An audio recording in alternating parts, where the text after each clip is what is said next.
9ஆம் நாளாக இன்றைக்கி போராட்டம் நடக்குது. என்ன பிரச்சனை, எதுக்காக போராட்டம், என்ன சொல்கிறாங்க?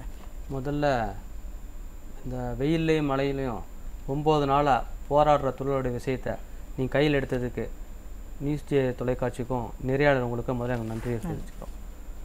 இந்த தூய்மை பணியாளர்கள் வந்து கிட்டத்தட்ட 15லேருந்து 20 வருடங்களாக சென்னையை வந்து சுத்தப்படுத்திட்டு வர்றவங்க. கொரோனா காலங்களில் இவர்களுடைய பணி ஆகச் சிறந்தது, அனைவராலும் பாராட்டப்பட்டது.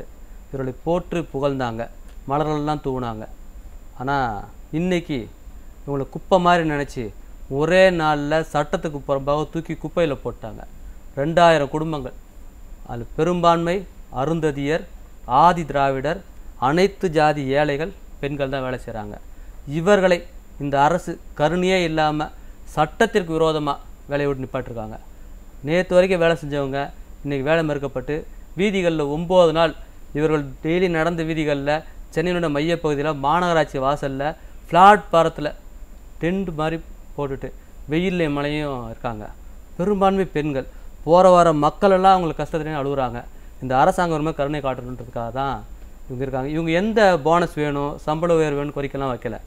நேற்று வரைக்கும் நான் வேலை செஞ்சேன், 15-20 வருஷமாக வேலை செஞ்சேன், எனக்கு வேலை இல்லைன்னு ஒரு நாள் எப்படி சொல்ல முடியும், எனக்கு வேலை கொடுங்க அப்படின்றாங்க.